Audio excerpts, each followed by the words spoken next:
안녕하십니까. 안녕하세요. 반갑습니다. BJ 고추장의 따라가는 정책자금 2020년 1월 21일 방송 시작했습니다. 오늘 굉장히 덥죠. 오늘 이상하게 저만 그런지 모르겠는데 너무 덥더라고요. 아니면 날이 추워서 가는 곳마다 난방을 세게 틀어서 그런지 몰라도 평소보다 땀을 굉장히 좀 많이 흘린 좀 하루였는데요. 아, 벌써 1월 중반. 그러면은 이제 요즘에는 거의 3월 중순까지는 추웠죠. 그렇게 따지면은 이제 한 2달 남짓 남은 겨울인데 비가 그렇게 많이 왔던 여름에 비하면 또 좀 신기한 일이 아닐 수 없네요. 어쨌든 체온 조절이 가장 중요할 것 같습니다. 추운 줄 알고 덥게 입고 나가면 너무 땀을 흘리고 안 추운 것 같아서 얇게 입고 나가면 또 발발발 떨다가 들어오고 막 잃어버리는 일이 자꾸 벌어져서 음, 이게 항상 온도계를 보고 나간다고 해도 좀 그렇더라고요. 어쨌든 체온 조절 잘 하시길 바라고요. 감사합니다. 별풍당당님 항상 오늘도 시작 어, 풍선을 쏴주셨습니다. 감사합니다. 일단 첫 번째 소식은요.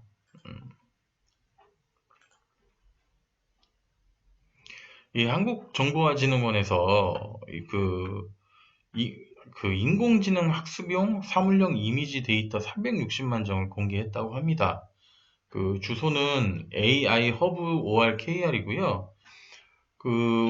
지금 현재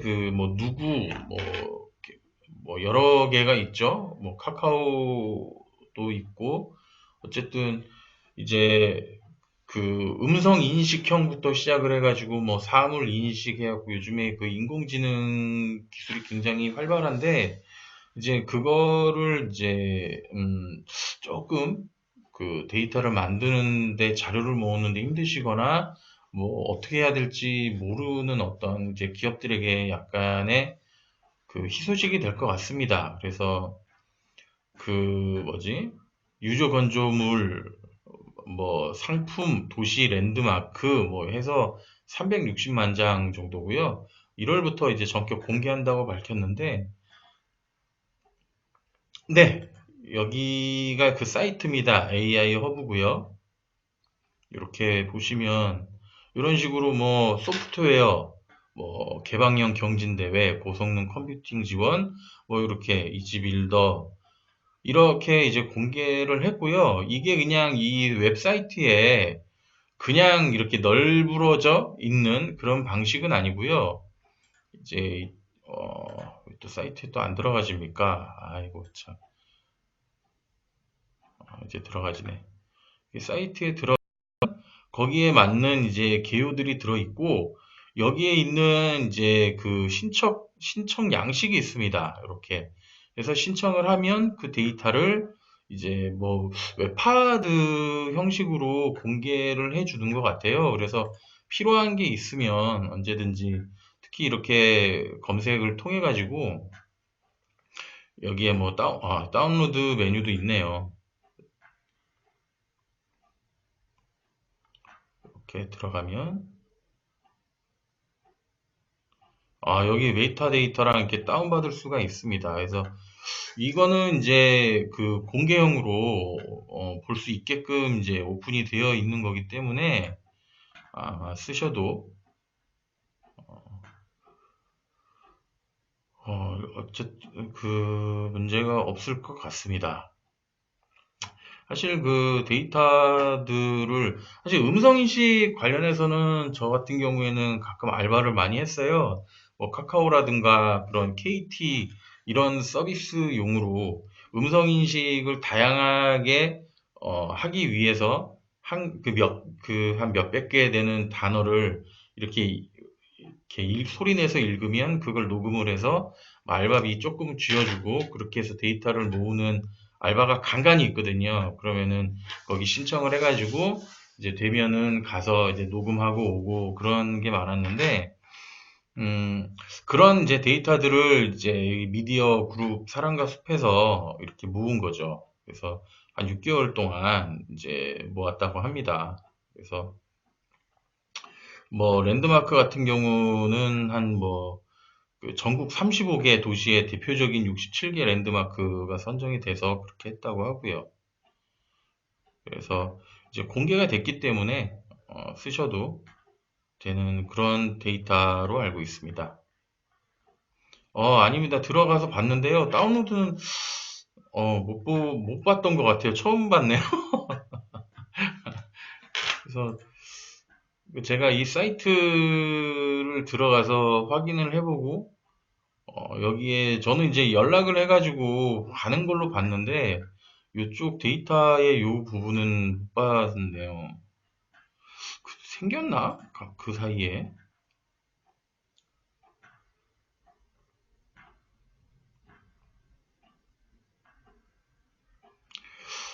방송을 오래 하면서도 항상 뭔가 좀 쩔뚝거리는 경향이 없지 않아 있는데 그렇습니다.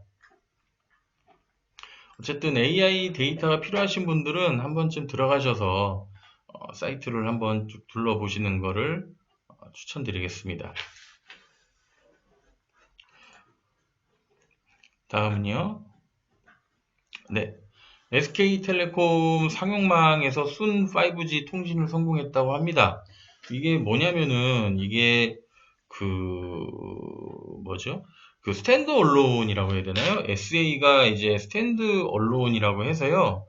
이게 이제 5G 단독 망이라고 합니다. 그래서 지금 현재 공개되어 있는 5G는 NSA라 그래서 논 스탠드 언론에서 LTE의 망을 가져다가 5G하고 이렇게 돼 있는, 그러니까 항상 5G를 접속하기 위해서는 LTE망을 이렇게 들어가야 이제 5G를 쓸 수 있어서 떻게 보면은 약간 좀 미완성이라기보다는 좀 불안정한 5G 였었던 거죠. 그러니까 완전하게 이제 순도 높은 5G를 쓰기 이전에 5G를 LTE하고 이렇게 접목을 했던 그 이제 기술이 있어서 실질적으로 처음에 5G가 우리나라에 들어오고 그런 휴대폰을 구입한 사람들이 처음에는 그 5G보다는 LTE나 3G 쪽으로 넘어가서 불편을 초래했던 분명히 적이 있었거든요. 근데 SK가 결국에는 이제 말 그대로 순정 5G를, 결국에 이제 그 통신에 성공을 했다고 합니다. 그래서 일단은 그 부산 지역에 이제 그 삼성, 에릭슨 등의 5 장비를 이용해서 5Ga 그 스탠드얼론 통신을 구현했다고 합니다. 그래서 이제 글쎄요, 우리나라 5G 최고 기술은 처음에는 솔직히 LG는 아직 조금 멀은 것 같아요.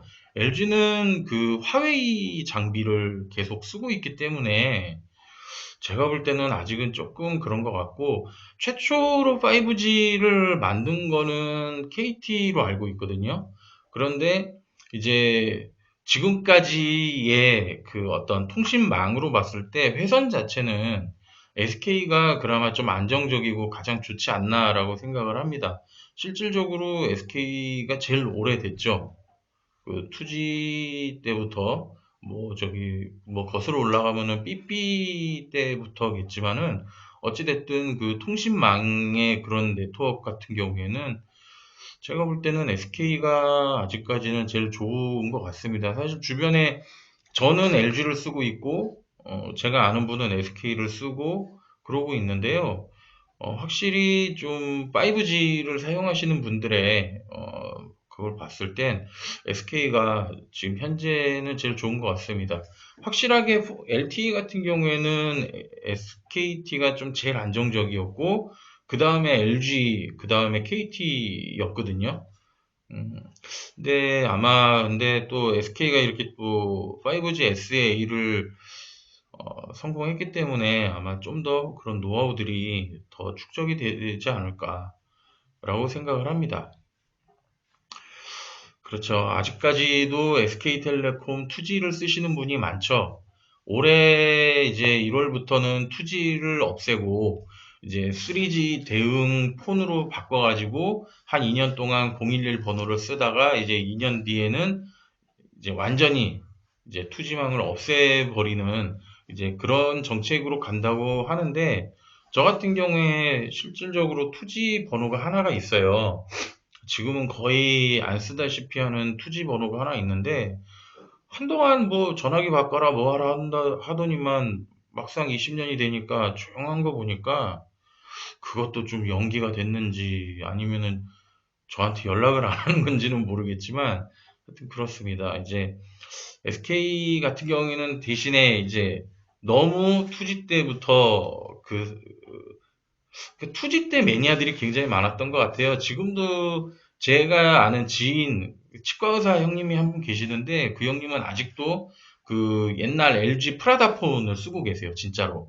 프라다폰으로 통화를 하고 이제 그 에그 같은 걸로 이제 그냥 스마트폰 기계를 갖고 와서 거기에는 그냥 뭐 카카오톡이나 그런 걸로 하고 실제 전화는 011 번호를 쓰거든요.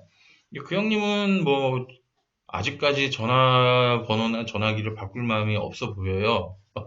이제 앞으로 어떻게 될지 모르겠지만, 근데 SK는 좀 그런 잔존들이 너무 많이 있어서 실질적으로 좀 막 뭔가 치고 올라가기에는 이제 버릴 게 너무 많은 거죠. 그런 부분은 있고, KT 같은 경우에는 이제 이미 투지는 다 버렸지만은 생각보다 뭐 여러 가지 기사에도 나오듯이 불안 요소가 많습니다. 뭐 옛날 인공위성 문제부터 해가지고 그리고 LG는 글쎄요 뭔가 열심히는 하고 있는데 아직까지 이런 통신망 쪽으로는 조금 불안한 느낌을 많이 줍니다. 저 같은 경우에는 제가 좀 반지하에 있어요. 저는 제가 거주하는 곳이 반지하인데 건물들 사이에 있다 보니까 반지하 치고 통신이 별로 안 좋아서 항상 그 신청을 해가지고 중계기를 집에 방에다 달거든요. 근데 KT 같은 경우에는 중계기를 달았을 때 굉장히 좀 나름 괜찮은 품질을 보여줬는데 LG는 지금 중계기를 달았음에도 불구하고 가끔 난청 현상이라고 하죠. 전화가 한동안 안 울리다가 막 몰아서 오는 경우, 뭐 실- 완전히 전화가 먹통이 돼가지고 전화가 온지도 모르는 경우 좀 이런 경우가 있더라고요. 집에 있으면은. 그래서 아직까지 LG가 조금 통신 쪽은 안 좋구나라고 생각이 들었습니다.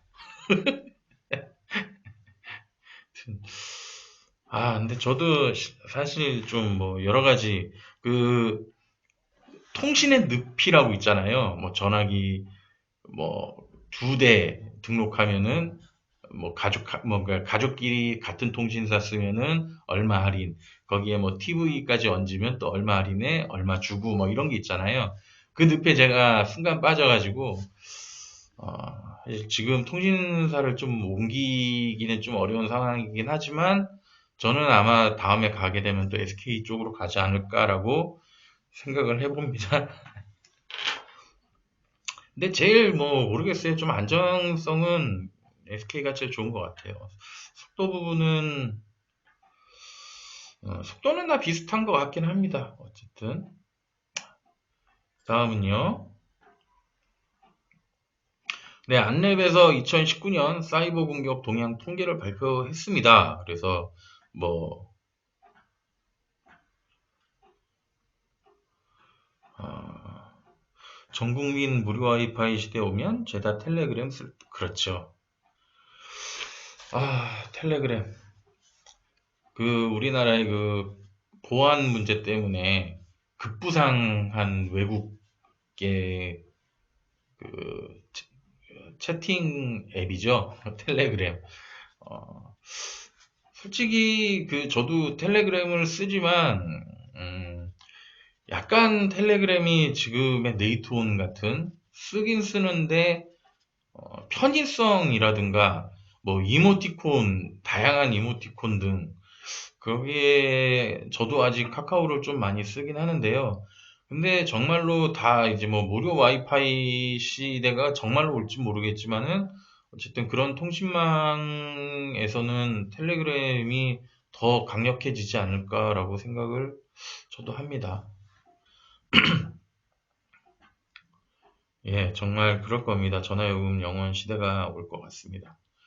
어쨌든 그 네트워크가 그 전화 모뎀 시절부터 분명히 존재했지만 실질적으로 점점 더 많은, 특히 요즘에 스마트폰으로 모든 개인의 정보를 다 활용을 하는 이제 그런 시대가 되면 될수록 점점 더 사이버 공격이 점점 더 강력해지고 있는데요. 아직도 좀 웹 기반 공격이 좀 더 강한 부분을 보입니다. 그렇죠? 왜냐면은 아직도 직장인들이 웹 기반을 쓰고 있어서, 그래서 실제로 몇몇 회사 같은 경우에는 회사 내 네트워크 이외에 빠져나가지 못하게 단독 네트워크 서버를 만들어서 그 안에서만, 특히 뭐 더 큰 기업들은 와이파이조차도 다 이렇게 웬만한 것들은 다 차단이 되는, 정말 딱 그 회사만의 네트워크만 쓸 수 있게 돼 있는데요.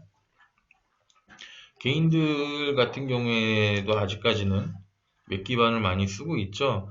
이게 점점 이제 스마트폰 사이버 공격으로 많이 갈 겁니다. 사이버 공격까지는 아니더라도 우리가 분명히 필요한 앱이라서 깔았더니만 정말 뜬금없이 뭐 광고가 나오고 난리가 나죠. 그래서 휴대폰이 굉장히 지저분해지는 경우를 우리가 많이 겪는데요. 실질적으로 그런 것도 하나의 사이버 공격이라고 생각을 하거든요. 우리가 어쩔 수 없이 보게끔 만들어서 자신들의 이익을 취하거나, 아니면 요즘에 그 어떤 앱의 어떤 한 코드에 비트코인의 그 코드를 심어서 그냥 깔아만 놓는 것만으로도 그 앱이 알아서 채굴을 시켜가지고 그 네트워크를 마비시키거나 그 성능을 저하시키는 그런 경우를 굉장히 많이 보게 되거든요. 아, 이거를 하여튼 이런 뭐든지 그 이제 사이버 공격이 강해질수록 그거에 대응하는 방법도 강해지지만 그거를 또 뛰어넘는 사이버 공격들이 있기 때문에 항상 개인 정보는 조심해야 될 것 같습니다. 근데 솔직히 우리나라에서는 안랩이 좀 강세긴 하지만 실질적으로 좀 데이터들을 외국에 이제 뭐 백신 순위로 보면 안랩이 그렇게 높지는 않아요. 그리고 어 근데 그쵸. 백신마다 어떤 백신은 이걸 잡고 어떤 백신은 또 저걸 못 잡고 막 하는 것들이 있어서 그런 것도 잘 알아보고 해야 되는데, 사실 저도 어떤 백신이 더 좋다라고는 말씀을 못 드리는 게, 저도 실질적으로 좀 사이버 공격을 많이 받긴 했습니다. 데이터도 날려보고, 음, 그 디도스 공격 같은 것도 받아보고 했는데요. 딱히 뭐가 좋다라고는 말씀 못 드리겠어요. 다만 안랩에서 요즘에 디도스 공격에 최적화된 이제 뭐 프로그램이 나와갖고 그걸 깔아놨는데 그거는 좀 나름 신뢰할 만합니다. 제가 그걸 쓰면서도 그래도 생각보다 괜찮은 나름 방어율을 보여주고 있는 것 같습니다. 어쨌든 백신은 요즘에 이제 무료 백신보다는 전부 이제 월 결제, 정말 월마다 이렇게 돌아가는 그런 이제 그런 결제 형식을 하고 있기 때문에 검색도 많이 해보셔야 되고, 아니면 무료 체험 기간 때 한번 사용해 보시고 이 백신이 그래도 나한테 맞겠다 싶은 거를 고르시는 게 제일 좋은 것 같습니다. 이거를 저도 막 여기서 뭐 요거 좋다 저거 좋다 해서 다 깔아봤는데 결국엔 컴퓨터만 이상해지더라고요.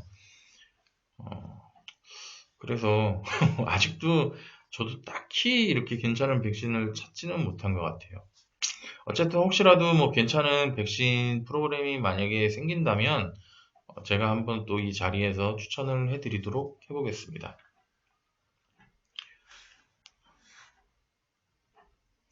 어쨌든 개인정보는 정말 내가 지켜야 된다라고 하는 게 맞습니다.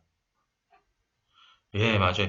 그러니까 그 크랙 프로그램 자체가 항상 크랙 프로그램은 어떤 종류든 간에 그 트로이 목마라는 그 코드로 만드는 것 같아요. 그래서 모든 크랙은 어떤 백신을 깔아도 다 트로이 목마 바이러스로 인식을 해서 그걸 다 지워버리거든요.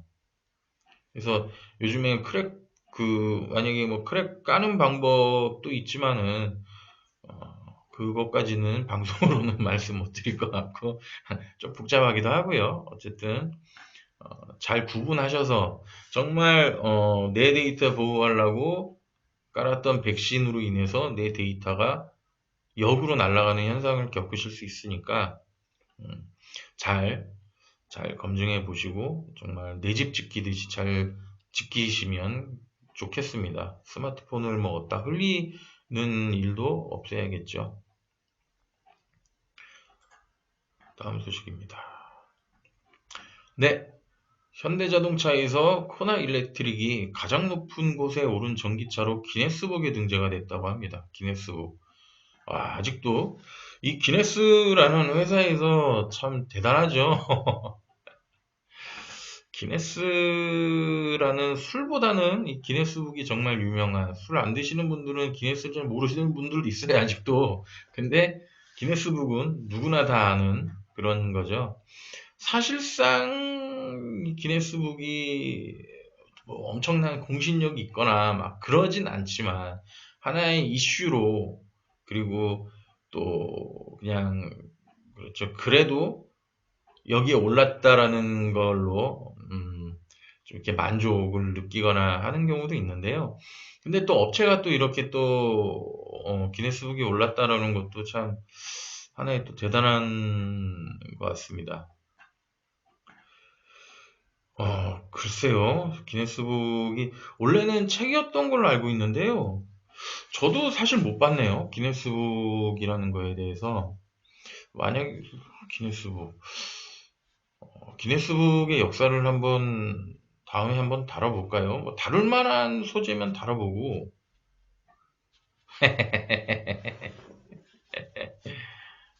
그렇죠. 사실 이제 그 북이라는 단어 자체가 정말로 책이 아닌 상징의 의미도 있죠. 사실 페이스북도 실질적으로 그냥 그 전자책의 개념, 그러니까 책처럼 앨범도 사실 북이잖아요. 앨범, 전자 앨범. 우리가 얼굴을 알아볼 수 있는 그런 앨범이라는 뜻의 북이기 때문에, 그렇죠. 기네스도 사실, 기네스북이라는 것도 좀 의미상 북이 아닐까, 이렇게 생각이 듭니다. 오늘, 어쨌든 인도에서 이제, 코나 일렉트릭이 이제 제작된 인도에서 이제 티베트 사울라고개를 이제 전기차가 올라갔는데, 그래도 코나가 제일 높은 곳에 올라갔다고 합니다. 사실 전기차의 큰 최악의 단점 중에 하나가 겨울에 급격히 저하되는 배터리 성능 때문인데요.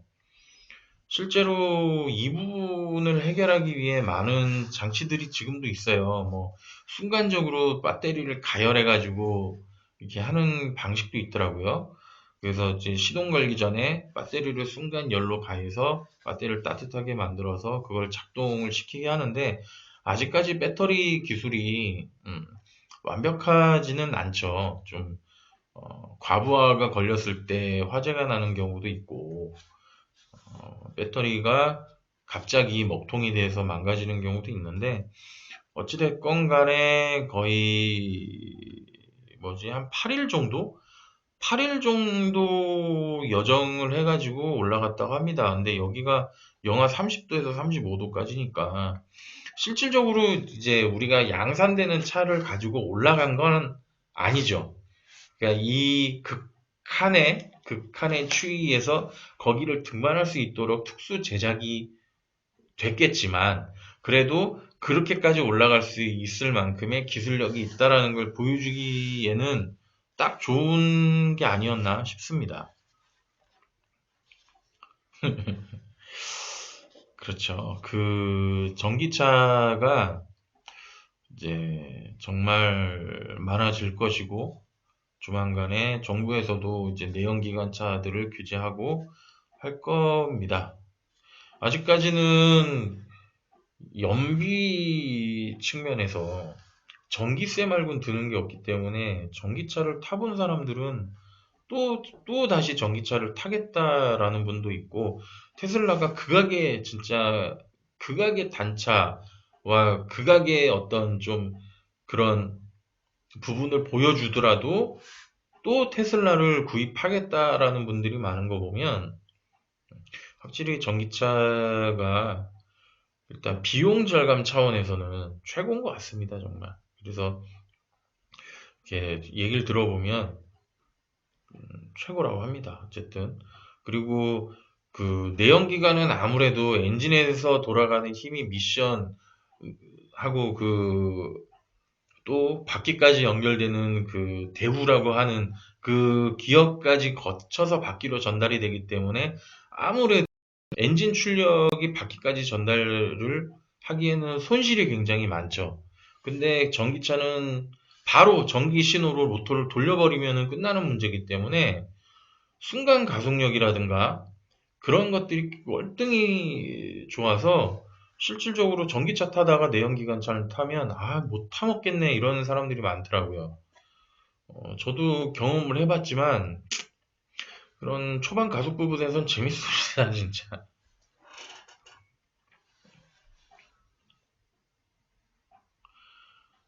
맞습니다. 맞습니다. 사실 석유가 다 고갈되지는 않을 겁니다. 정말. 석유가 다 고갈이 되는 순간 아랍은 뿅 사라지겠죠? 미국도 지금 미국에서만 석유가 없어졌을 때 쓸 수 있는 예비 석유가 뭐 몇십 년? 뭐 몇십 년 이상은 뭐 너끈히 쓸 수 있는 석유 양이 매장돼 있다고 하는 얘기도 들었었어요. 근데 그럼에도 불구하고 그 연료를 쓸 일이 없다라는 거는 그만 아직도 석유량이 많은데 이제 4차 산업, 우리가 흔히 말하는 4차 산업, 인공지능으로 인해 인간을 좀 더 통제하기 쉬운, 정말 나쁘게 얘기해서는 인간을 통제하기 쉬운 방향으로 가기 위해서는 석유 연료보다는 전기 에너지를 이용해서 그래서 더욱더 그 이 디지털을 완벽하게 붙일 수 있는 기술이 필요하고 거기에 소비자들이 어, 좋아하기 때문에 석유가 완전히 고갈될 일은 앞으로 없어지지 않을까 싶습니다. 그렇죠. 사실 그 무슨 셰일 가스도 석유의 대신 대체제로 쓸 수가 있다고 하잖아요. 그래서 한때 그 중동 지방에서 막 좀 쇼크 그러니까 난리가 났다고 한 적도 있고 그것 때문에 유가가 또 많이 떨어졌던 적이 있었는데 대체제는 많죠. 하지만 글쎄요, 이제 그런 것들이 전기를 돌리는 쪽으로 가지 않을까. 뭐 원자력이나 뭐 화력 뭐 이런 쪽도 쓰겠지만 석유 쪽도 그런 식으로 많이 쓰지 않을까 싶습니다.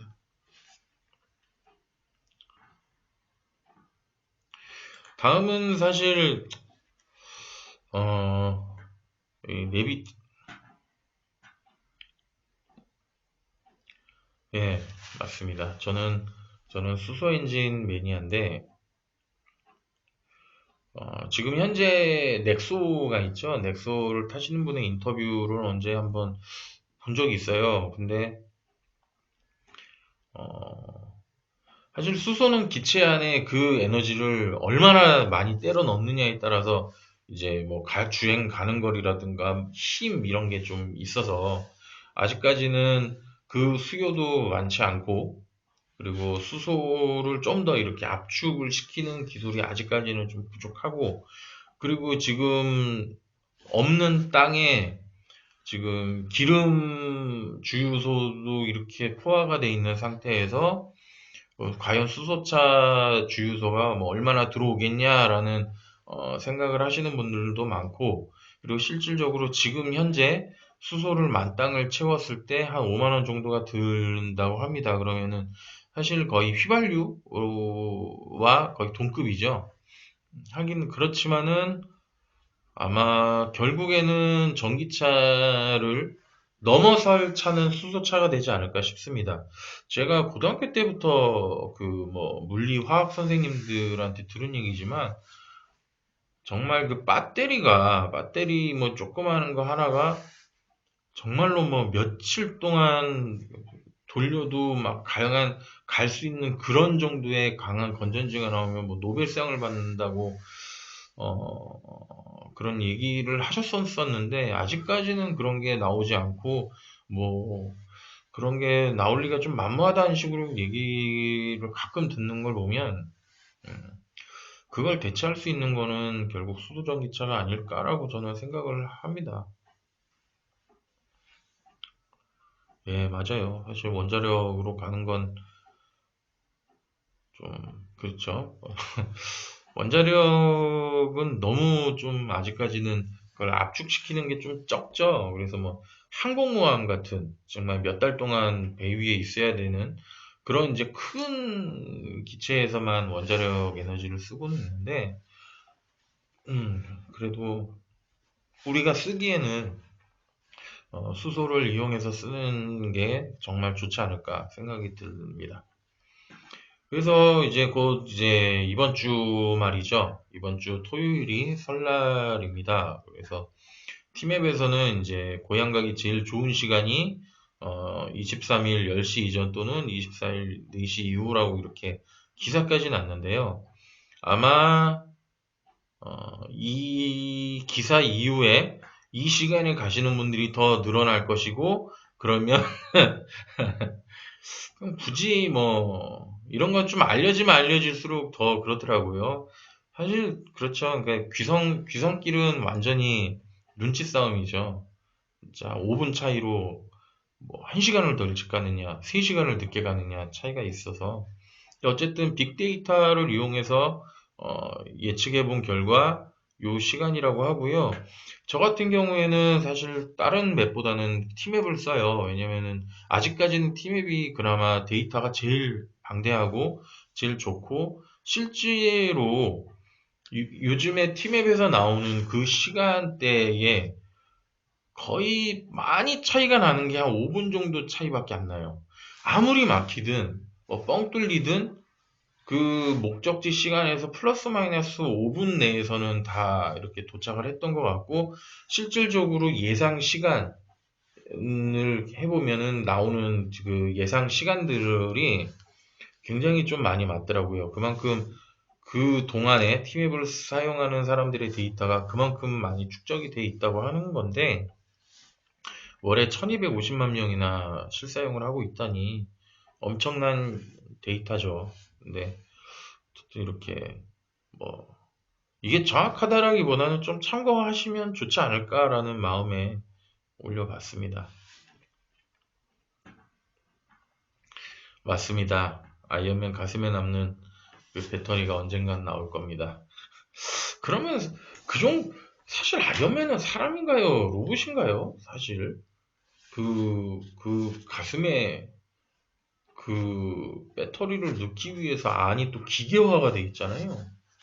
그게 인조인간인 건지 로봇인 건지 사람인 건지 사실 잘 구분을 못하겠습니다. 저는 로보캅도 사람이라고 하시는 분들도 있었어요. 왜냐면은 그 뇌가 사람이었기 때문에 그 마음과 뭐 이런 것 때문에 뭐 아직 그건 사람이다 뭐 이런 얘기도 하시는 분들도 있었는데, 어쨌든 정말 매트릭스 같은 세상이 올 수도 있겠죠.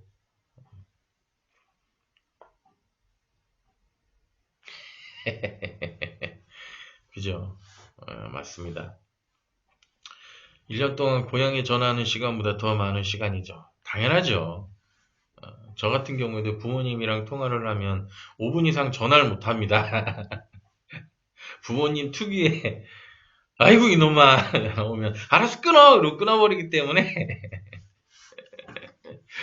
1년에 뭐 8시간도 전화하나요? 그냥 뭐 10초, 뭐 한 몇 분, 뭐 그러다가 보면 한두 시간 통화하겠나요? 그냥 그 대신 그냥 한번 이렇게 한 8시간 가가지고 얼굴 뵙고 오는 거죠. 뭐. 그렇습니다. 어쨌든 이번 시간에는 이제 새로 바뀐 교통사고 감사합니다. 네, 사고 비율 몇 대 몇이신데요. 사실 저 같은 경우에도 운전을 하지만은 교통사고 과실에 대해서 정확하게 몰라요. 사실 이거를 제가 담았지만 저도 이거를 얼마나 알지는 모르겠는데 어찌됐든 간에 어떻게 새로 바뀌었는지를 볼 수 있는 척도 기준이 될 수 있을 것 같은데 실질적으로 예전에 교통 그 사고 비율 같은 거 보면 정말 말도 안 되는 경우가 많죠. 그래서 그 요즘에 유튜브에서 한문철 그 변호사님이 항상 그 블랙박스 그러니까 사고 난 그 차의 블랙박스를 항상 확인하면서 그 사고 비율에 대해서 조정하려고 하시고 그걸 바로잡으려고 하시는 그런 모습이 많이 보이는데 어쨌든 올해 좀 몇 가지 사고 비율이 바뀐 게 있습니다. 그중 첫 번째가 이런 일 너무 많죠. 껴들다가 사고 나는 거.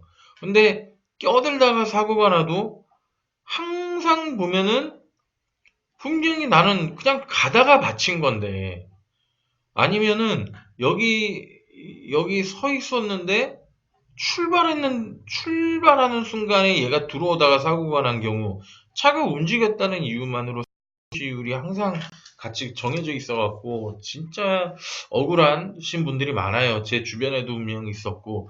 근데 실질적으로 개정 전에는 이 끼어든 놈이 80, 부딪힌 놈이 20. 놈이라고 하면 안 되죠. 하여튼 끼어든 차가 받친 차의 비율에 항상 80대 20이라는 비율이 정해져 있었더라고요.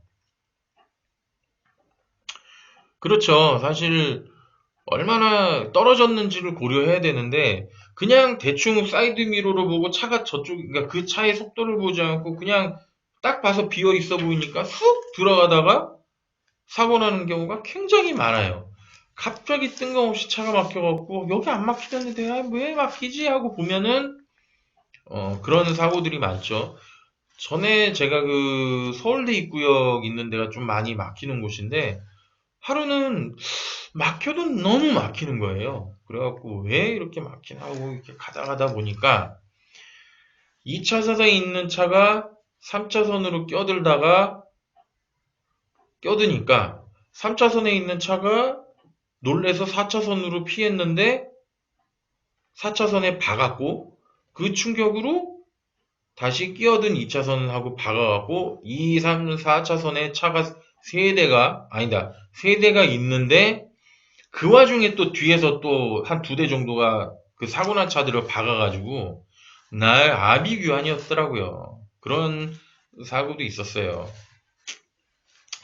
그런 경우에 뭐 비율이 얼마나 되는지 모르겠지만 항상 그 내가 끼어들기 때문에 이 옆 차선에 대한 배려를 가지고 항상 내가 안전한 상황에서 끼어들어야 되는데 내비를 잘못 보고 여기 들어가야 되는데 라고 해서 들어가는 경우 아니면은 그 차가 뭐 알아서 속도를 멈추겠지 하고 들어가는 경우 그런 게 너무 많죠. 그러다 보니까 좀 말도 안 되는 사고들이 많았고 어쨌든 그런 사고에 굉장히 억울했던 분들이 이제는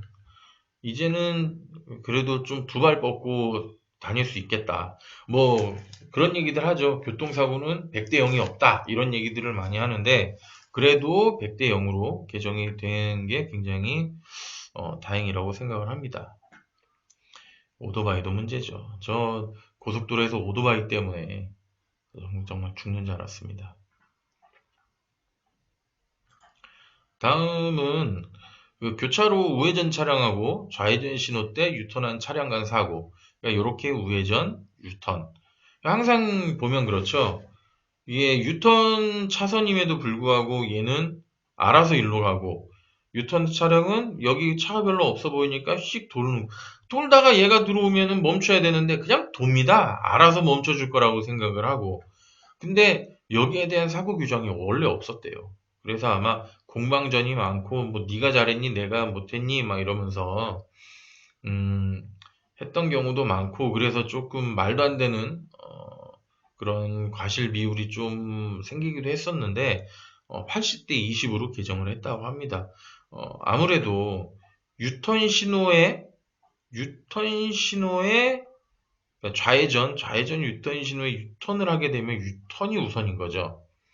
유턴이 우선이지만 여기 있는 차량의 진행 방향을 신경을 쓰고 유턴을 해야 되는 게 맞기 때문에, 왜냐하면 내 차선에서 다른 차선으로 넘어가는 거기 때문에 과실 비율이 유턴 차량인 20, 그 다음에 어차피 우회전 차량은 언제든 우회전을 할 수 있기 때문에 좌회전 신호가 떨어졌으면 잠깐 기다려 줄 수 있는데 그냥 갔기 때문에 A에는 큰 과실을 주는 거고, 저는 이 부분에 대해서는 동의를 하게 되는 것 같아요. 실질적으로 말도 안 되는 유턴을 하시는 분들 굉장히 많죠. 심지어 제가 본 그 유턴 차량 중에 제일 웃겼던 게 3차선에서 갑자기 이 차량이 유턴을 하더니 반대 차선으로 넘어가야 될 거 1차선으로 주행해갖고 역주행을 하다가 멈추는 그런 웃지 못할 광경도 봤는데요. 어쨌든 유턴은 항상 유턴 차량의 차선, 특히 1차선에서 유턴 신호를 받고 유턴하시는 거를 권장해 드리겠습니다. 제발 4차선에서 그래요, 그럴 수 있어요. 뭐 4차선에서 뭐 유턴할 수도 있어요. 근데 제발 신호를 상대방의 차량을 좀 보고 하시길 바라겠습니다. 어차피 그 걸리면 다 처벌당해요. 다 처벌당할 거 알고 도박하시는 거잖아요. 너무 좀 그런가? 어쨌든, 근데 그런 거는 뭐 가급적이 아니라 정말 하시면 안 됩니다. 차량은, 안전한 게 아닙니다. 차량은 항상 무기라고 생각하시고, 항상 안전운전 하셔야 된다라는 거. 아, 그렇죠. 땡크로리. 아우, 땡크로리. 땡크로리가 왜 유턴을. 탱크로리는 뭐 P턴이나 Q턴을 저는 개인적으로 했으면 좋겠는데, 또 P턴이나 Q턴을 할 때 골목으로 들어가는 경우가 많아서 여의치 못해서 하는 경우가 많죠. 근데 또 땡크로리가 또 1차선에서 유턴을 하면 못 돌아요. 너무 커서 차가. 뭐 정말 막 광폭 차선이 아닌 다음에야. 그런, 그래서 3차선에서 도는 경우도 있죠. 하지만 그래도 빨간불에서 그렇게 하면 상관없습니다. 뭐 파란불에서 그 진로 차량 다 막아가면서 하는 건 아닌 것 같습니다. 다음입니다. 네, 동일차로에서 급추월 사고입니다. 이런 경우 많죠. A 차량이 천천히 가니까 B 차량이 열받아서 휙 지나가다가 A를 꽝 박는. 정말 이것도 참 돈키호테죠. 사실상 그렇죠. 이게 어쩔 수 없는 일방 차선, 특히 시골길 같은 데는 차선이 좀 많이 좁잖아요. 그런 경우에 그 대항차가 전혀 없다라는 가정하에 내가 좀 느리게 간다라고 한다 그러면 비상등을 켜고 이쪽으로 붙습니다. 그리고 살짝 길을 열어주는 거죠. 그러면 또 비상등을 켜고 뒷차가 추월해야 되는 상황에는 추월하는 경우가 있죠. 근데 그냥 내가 짜증난다고 휙 끼어들면 그건 뒷차량에도 상당한 민폐일 뿐더러 만약 그 대형 차량의 확보를 제대로 못한 상태라면 그게 정말 대형 사고로 이어질 수 있고, 실제로 며칠 전에 그 블랙박스 영상 중에 시골길에서 차가 3대가 있었는데, 4대였구나. 4대가 있었는데, 네 번째 차량이 SUV였는데, 앞에 3대가 하도 느리게 가니까 그냥 튀어나갔어요. 반대 차선으로. 근데 튀어나가서 그 엑셀을 밟는 순간 두 번째 있는 용달이 튀어나오는 바람에 얘가 방향을 잃고 또랑으로 빠져버리는 그런 블랙박스가 있었거든요. 그럼 정말 굉장히 패기로운 교통사고였는데 좀 사실은 운전은 매너잖아요. 내가 좀 느리게 간다, 뒷차가 좀 빨리 가는 것 같다고 한다면 비켜주는 것도 예의고 그렇죠. 사실 뭐 느리게 간다고 안전한 건 아니에요. 솔직히 얘기해서 차라는 거는 무조건 느리게 간다고 해서 안전한 건 아니더라고요. 경험상.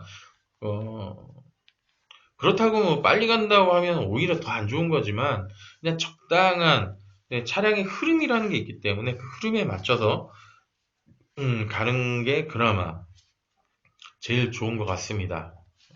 그렇습니다. 어, 솔직히 그렇죠. 일부러 박는다고 치더라도 이게 정말 일부러 박는 건지 어, 아니면 정말로 그렇게 된 건지 모르는 경우가 많아요. 실질적으로 앞차가 예전에 블랙박스가 없던 시절에는 급브레이크를 밟아갖고 사고를 유발해서 하는 그런 인위적인 사고도 많았는데 사실 요즘에는 블랙박스가 많이 좋아져서 블랙박스로 아니면은 주변에 있는 CCTV로 그런 걸 많이 판단하죠. 특히 A가 일부러 박았다고 한다면은 엑셀을 밟았을 것이고, 그랬을 때 브레이크 등이 안 들어왔다고 한다면, 사실 좀 고의성이 많이 있기 때문에, 그런 경우는 거의 대부분 밝혀지더라고요. 그러니까 정말로 뭐 CCTV나 블랙박스 사각지대여서 모르는 경우는 정말 어쩔 수 없죠. 정말 말싸움으로밖에 번지지 못하겠지만, 그러지 않은 경우에는 웬만한 영상 자료로 확인을 할 수 있는 부분이 많더라고요, 요즘에는.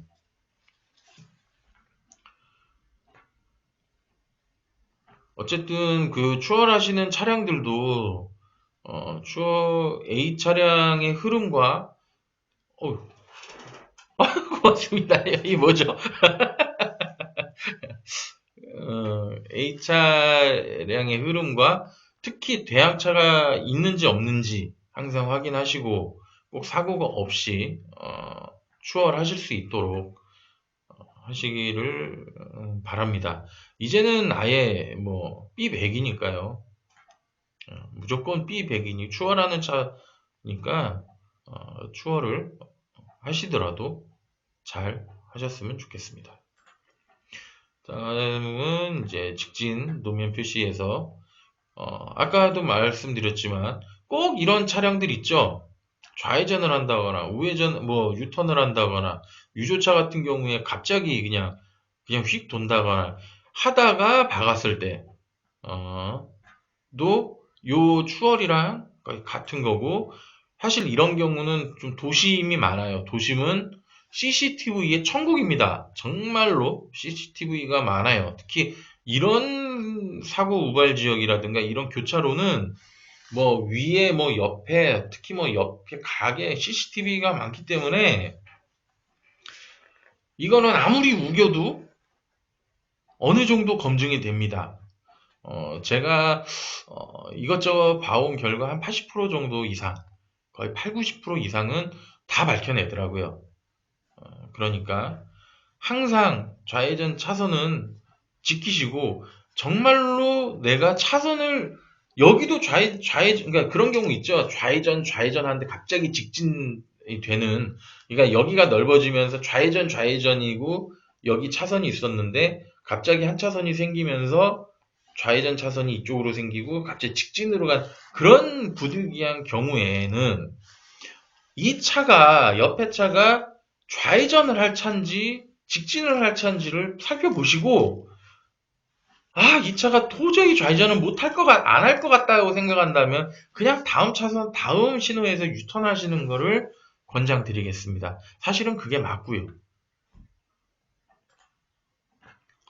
다음은 회전교차로입니다. 항상 회전교차로가 사고가 생각보다 많죠. 신호가 없고 뭐 네가 먼저냐 내가 먼저냐가 많은데 이것도 사실 규정이 없었던 거라고 합니다. 그래서 이제 하는데 어쨌든 이제 그냥 기본적으로 봤을 때 회전을 하고 있는 차는 이제 인코스잖아요. 그러니까 원래 주행 차선이고 여기는 아무리 직진이고 옆으로 빠져나간다고 해도 이 회전에 비하면 끼어드는 차선인 거잖아요. 그렇기 때문에 과실 비율이 이렇게 끼어드는 차를 더 비율 과실을 많이 준 것 같습니다. B는 사실 그렇죠. A가 이렇게 들어오는 느낌을 보면은 알아서 천천히 가야 되고 회전 교차로에서는 속도를 많이 내면 안 되는데 그런 거 없이 갔다라는 거는 전방 주시 태만에 걸리기 때문에 20%를 준 것 같습니다. 항상 그냥 어쨌든 그렇죠. 내가 회전 교차로에서는 그냥 여기 이렇게 돌아오는 차가 있는지 없는지 항상 확인하시고 없을 때 안전을 확인하시고 가시는 거를 추천드리고요. 예. 이 자전거 전용 도로 사고 차 갑자기 껴들다가 자전거를 박은 경우 어, 그렇죠. 뭐 자전거를 뭐 하든 어쨌든 사고가 났을 경우엔 이것도 규정이 없었지만 무조건 껴든 차가 잘못한 거죠. 그러니까 지금 사실 대부분 종합해 보면 옛날에는 껴든 차도 껴든 차지만 이 껴드는 거를 예측을 못해서 박은 거는 잘못이다 였지만 지금은 껴들은 자체가 잘못이라는 비율이 더 높아진 거죠. 그렇기 때문에 항상 주변을 보고 껴드시고 그리고 항상 차선을 내가 언제 껴들지를 확인하고 미리 가는 거를 추천드립니다. 가끔 고속도로에서도 보면은 1차선에서 갑자기 저기 5차선 저기 IC나 JC로 이렇게 그냥 가는 경우를 많이 보는데 그게 진짜 운이 좋아가지고 사고가 안 난 거지 내가 잘해서 사고 난 거 아니에요. 그나마 이 뒤에 있는 차들이 안전거리를 유지하고 그거를 안전하게 멈춰줬기 때문에 자기가 들어간 거지 그렇지 않으면 100% 그거는 나도 죽고 쟤도 죽고 다 죽는 상황이니까 항상 내가 잘해서 했다라고 생각하지 마세요. 무용담은 될 수 있죠. 근데 그게 내가 잘해서라는 생각을 하시면 안 돼요. 항상 차는 흐름인 거는 무슨 얘기냐면 나도 안전, 옆에도 안전, 뒤에도 안전, 다 반대 차선에도 안전. 그런 안전들이 모여가지고 흐름을 만드는 거기 때문에 뭐 내가 뭐 이 차가 뭐 몇 억이라서 더 좋고 이런 건 없습니다. 항상 안전운전 하시기를 바라겠습니다. 아, 자란이라고 하죠, 자란이. 아, 정말 자란이. 할 얘기가 많지만 일단 좀 줄이고요. 네, 설명절에 고속도로 통행료 면제입니다. 그래서 뭐 민자든 뭐 어쨌든 설에 뭐 그 고속도로의 통행 구간을 지나가는 모든 차량은 설 연휴에는 다 무료니까 참고하시고요. 설날이 토요일이기 때문에 월요일이 대체 휴일이지만 어쨌든 설 명절은 설날 앞뒤로 하루이기 때문에 월요일은 평일하고 똑같습니다. 뭐 저기 공휴일 요금이 적용이 되겠죠. 그러니까 꼭 금, 토, 일에는 요금을 안 받고 월요일에는 요금을 받는 거 항상 명심해 주세요. 그냥 27일도 설 명절이니까 돈 안 받겠자고 지나가다가 요금이 결제되는 그런 불상사는 없으시길 바라는 마음에서 준비를 해봤습니다. 다음은 이제 크라우드 펀딩입니다. 어떤 게요? 진입 기준, 나가는 기준? 어떤 걸 말씀하시는 건가요? 고속도로 통행료요? 그 통행료는 뭐 들어가는 거 나가는 거 전부 다 빵원 무료라고 합니다. 모든 차량. 평상시와 동일하게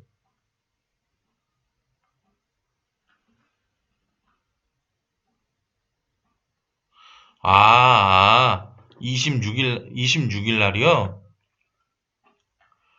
어, 음, 음, 음, 음. 굉장한, 굉장한 센세이션입니다.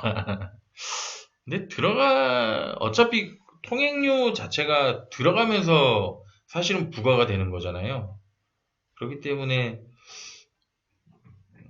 영원이지 않을까요? 아, 이거는 정확하게 모르겠네요. 이 콜센터 1588에 2500 전화를 해서 아니, 이건 정말 생각한 적도 없어요. 제가 한번 여러 가지를 생각을 해봤지만, 와, 한 번도 생각해보지 못한 거라. 근데 여기에 나오는 걸로는,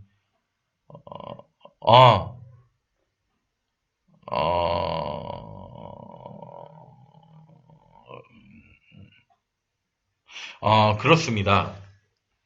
이 24시인가, 뭐, 여긴 날짜가 뭐 이래. 어쨌든, 26일 날, 26일 날, 그러니까 27일 0시에 빠져나가면 요금이 부과되는 걸로 나와 있네요, 여기에는.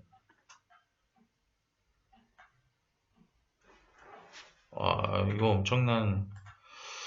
생각지도 못했던 부분이라. 또 내정지가 살짝, 어떻게 책임지죠? 어떻게 책임져야 되지?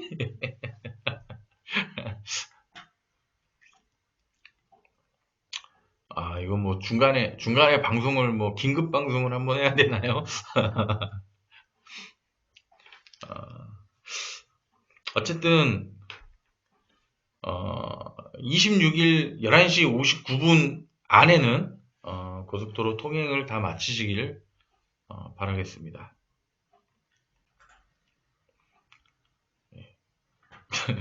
마지막으로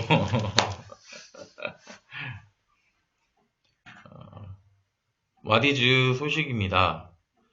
요즘에 와디즈가 굉장히 많은 그 문제들로 불명예를 안고 있지만 그래도 열심히 제품을 만드는 기업들을 저는 응원을 해야 되니까 또 갖고 왔습니다.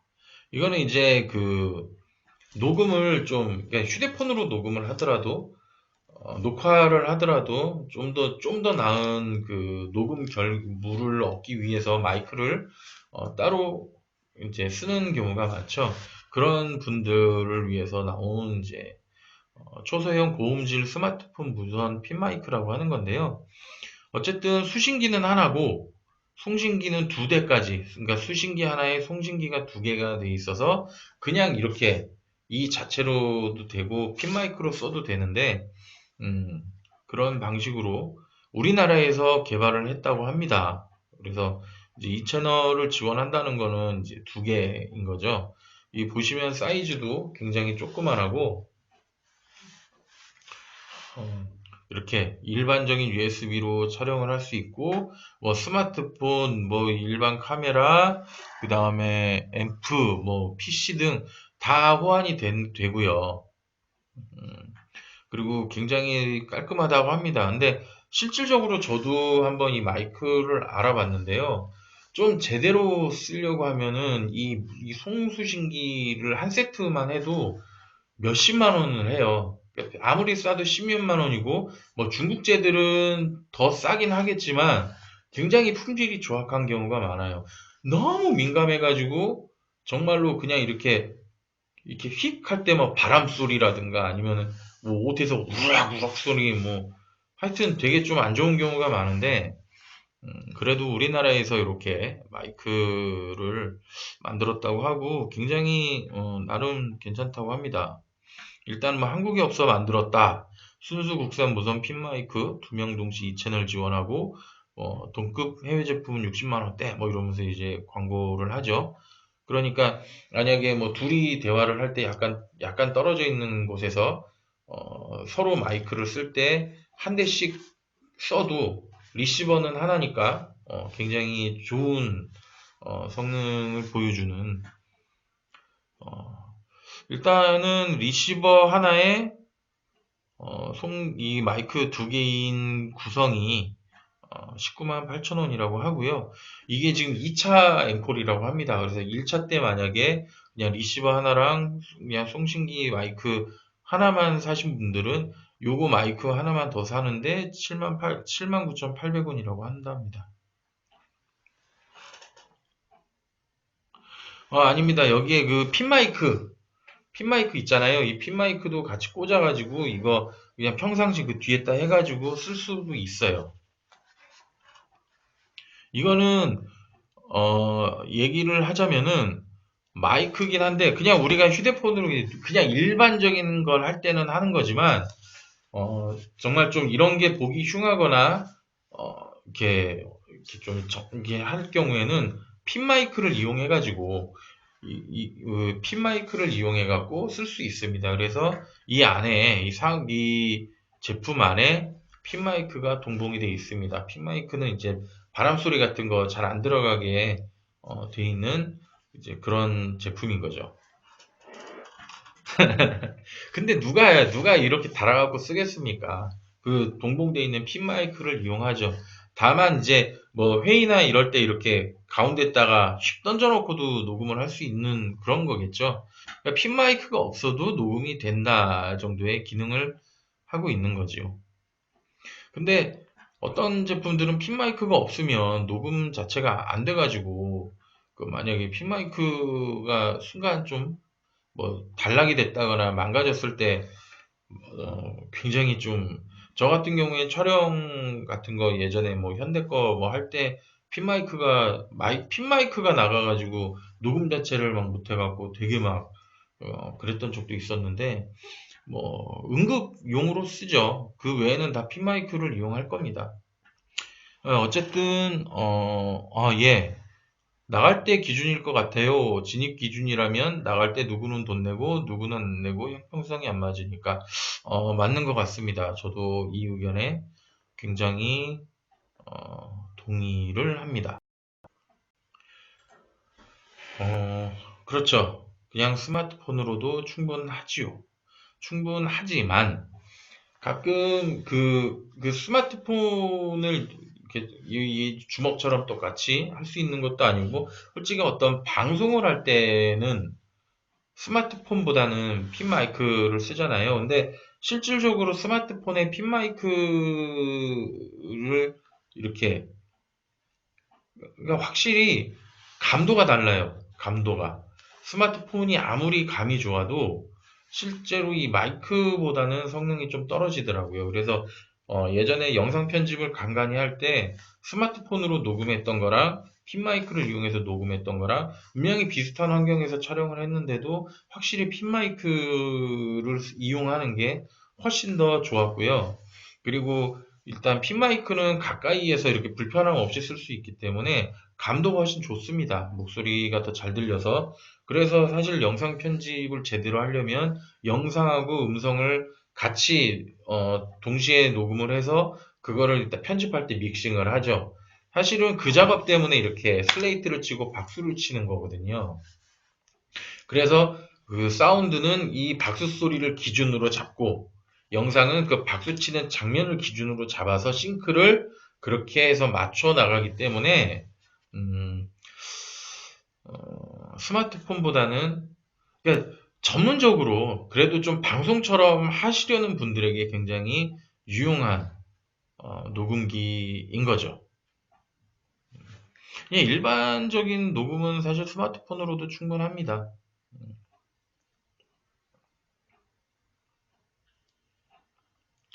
아, 그렇죠. 우리 방송은 생각보다 이 마이크 성능이 되게 발군의 성능을 하고 있는 것 같습니다. 굉장히 좋아요. 저도 깜짝깜짝 놀랍니다.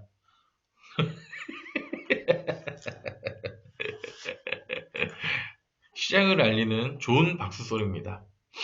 다음은 우산인데요. 특별히 설명할 건 별로 없어요.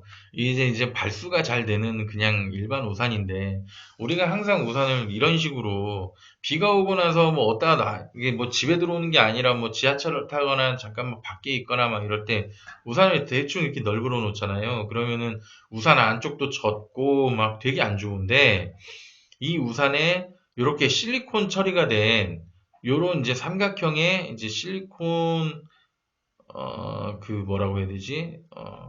어쨌든 이 물건이 있어서 이 보시듯이 대충 이렇게 우산을 놓고 그거를 이렇게 돌려서 당깁니다. 돌려서 이렇게 당기면 이게 우산이 싹 말리면서 고정이 여기서 됩니다. 그러면 음, 우리가 이렇게 젖은 우산을 손으로 이렇게 돌돌 말고 이렇게 채우면 손에 물이 묻고 굉장히 불편하잖아요. 근데 손에 물이 묻지 않고 잘 되고 여기에 자석 처리가 돼 있어서 밑으로 내려놨을 때도 흘러내리지 않고 딱 고정이 된다고 합니다. 아닙니다. 그냥 이렇게 쑥 빠지는 건 아니고요. 다시 이렇게 앞으로 당겨서 버튼을 눌러서 이렇게 펴는 방식인데요. 사실 이 우산을 갖고 온 이유가 사실 제가 그 우산 때문에 좀 불편한 게 있어갖고 좀, 좀 뭔가 우산 가지고 좀 고민하던 부분이 있었어요. 제품을 하나 만들어 볼까? 이러고 근데 한 70% 이상이 제가 생각했던 부분하고 좀 많이 겹친 우산이에요.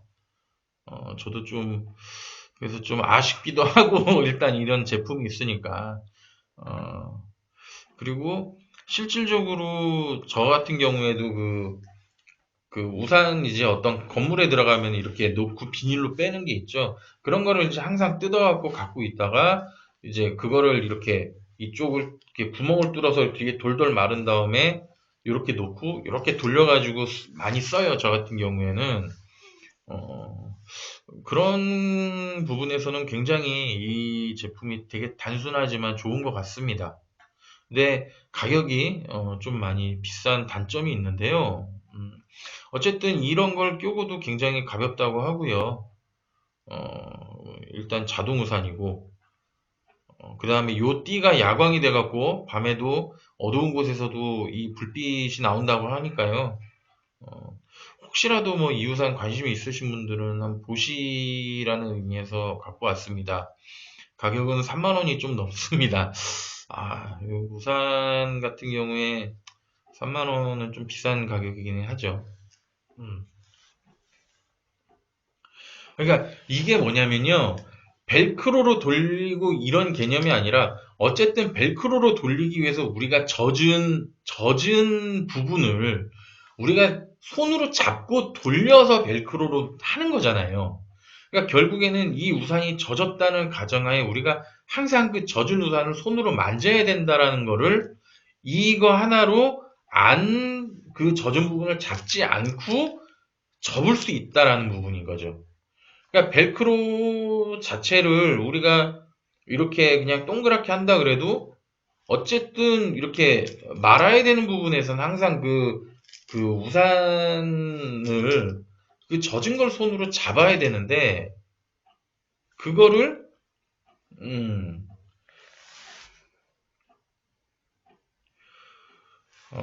우산을 그럼 근데 보시면 아시겠지만 사실 저도 그냥 여기에 있는 끈으로 이렇게 돌려서 하기도 하지만 우산 그 뭐지 그 뭐 천이 이렇게 되잖아요.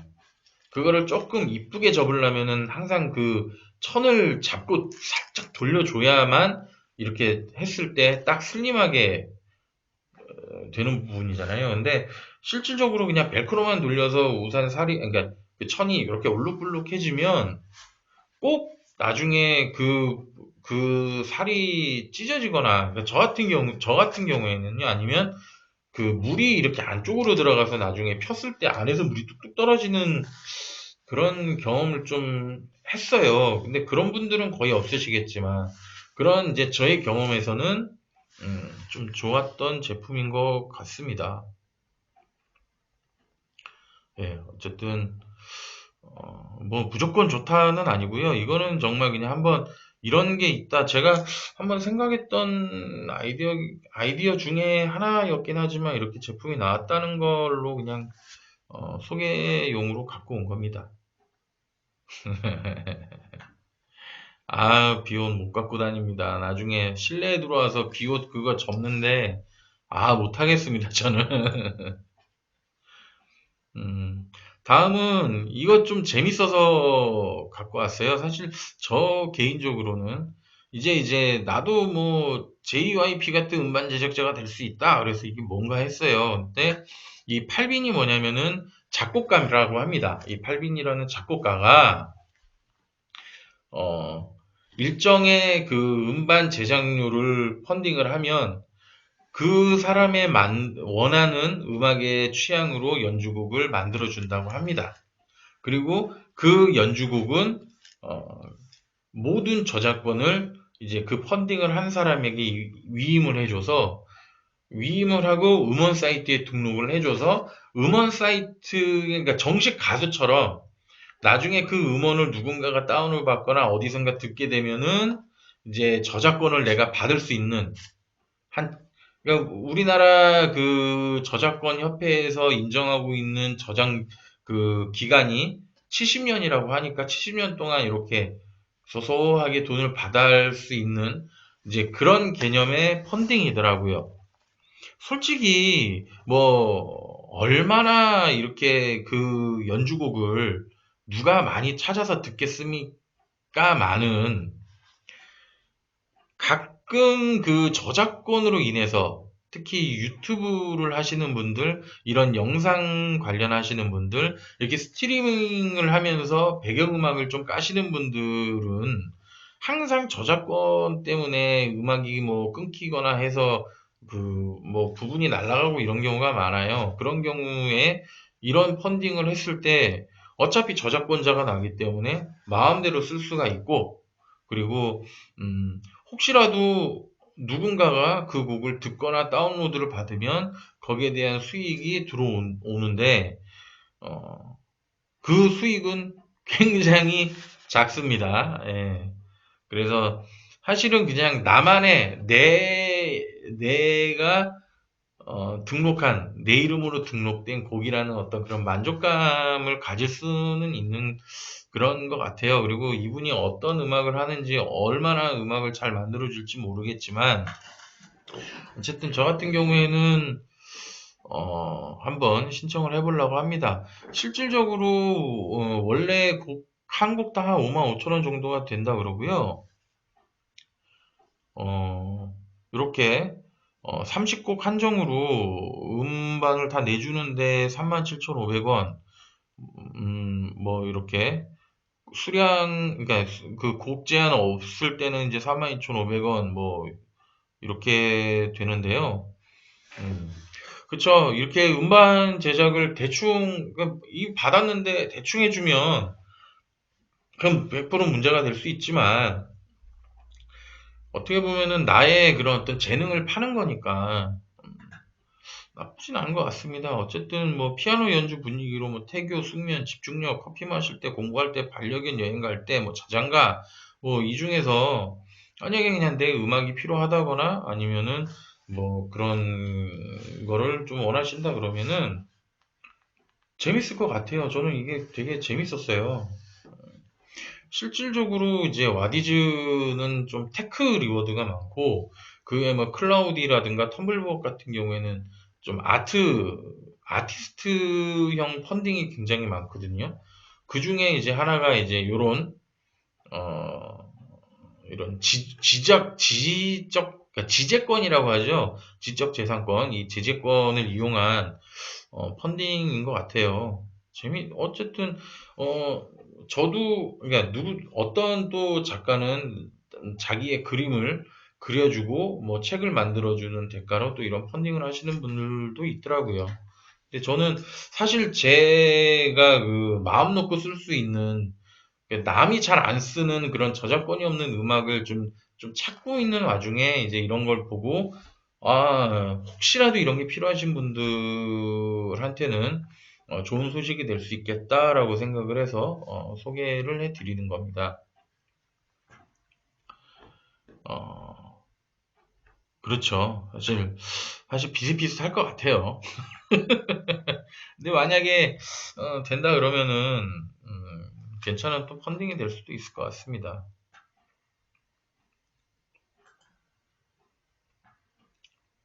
근데 사실 그렇죠. 뭐 수량을 30곡, 이건 좀, 정말 하루에 뭐, 정말 뭐, 1000개씩 해야 되는데.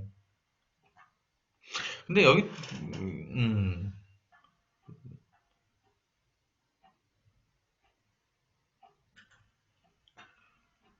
그런 거 재밌겠네요. 할 수 있으면, 제가 할 수 있으면은 괜찮을 것 같습니다. 이거는 이제, 3일, 이틀밖에 안 남은, 이것도 그냥 무대기로 많이 들어있는, 사실은 어떻게 보면은 조금, 위험할 수도 있지만, 재미있는 믹서기입니다. 실질적으로 좀 다양한 믹서기들이 있는데, 요렇게 큰 거는 거의 못 봤어요. 그러니까 여러 가지 기능을 하는 믹서기들은 대부분 이렇게 손 안에 들어오는 작은 게 좀 많았는데, 어쨌든 이렇게 큰 믹서기에서 뭐 이렇게 다지는 칼, 반죽 칼, 뭐 거품 할 수 있는 거, 이렇게 뭐 3종 세트, 착집기, 믹서기, 그 다음에 이게 십자칼로 분쇄를 하면서 이렇게 섞어줄 수 있는, 이렇게 날만 교체해서 쓰는 거는 저는 처음 봐가지고요.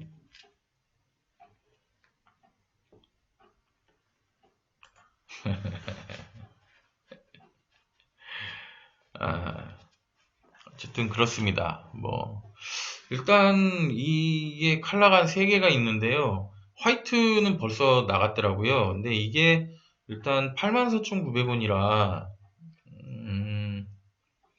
꽤 괜찮은 것 같아요. 예전에 그 제가 소개시켜 드렸던 그 여러 개를 이제 끼워서 쓸 수 있는 드릴 같은 그런 개념의 믹서기가 아닌가 싶습니다. 단점이라면은 내구성 정도가 되겠는데요. 어쨌든 뭐 꼭 사실 펀딩 제품이 아니더라도 우리가 뭐 이렇게 인터넷에서 검색을 해가지고 사는 제품들도 사실은 같은 문제가 있는 거죠. 하지만은 뭐 이분들 말에 의하면 굉장히 좀 괜찮다라고 하지만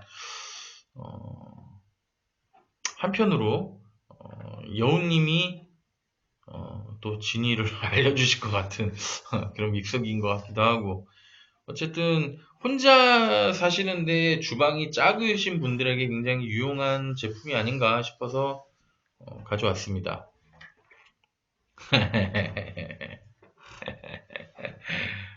맞습니다. 하지만 뚜껑이 없어서 사방으로 많이 튀겠죠.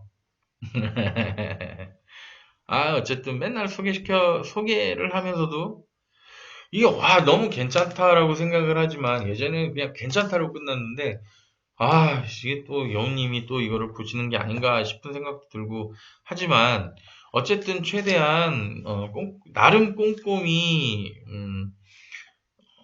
문제가 되지 않을 만한 내용을 제가 가져오려고 하니까 관심이 있으신 분들은 또 한번 찾아가 보시는 것도 나쁘지 않을 것 같습니다.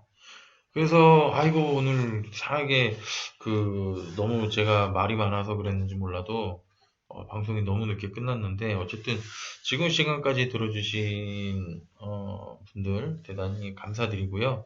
저는 또 다음 주에 솔직히 다음 주 화요일 날 그 설 연휴 이후에 방송이 어떻게 될지는 잘 모르겠지만 어쨌든 다음 주에 뵙는 걸로 하고요. 어쨌든 다음 시간까지 여러분들 꼭 건강하시길 바랍니다. 아유, 고맙습니다. 아유, 감사합니다. 아유, 이거 진짜 간만에 되게 칭찬을 받아서 기분이 좋습니다. 그러면은 어쨌든 오늘 방송 여기까지 하겠습니다. 여러분, 감사합니다.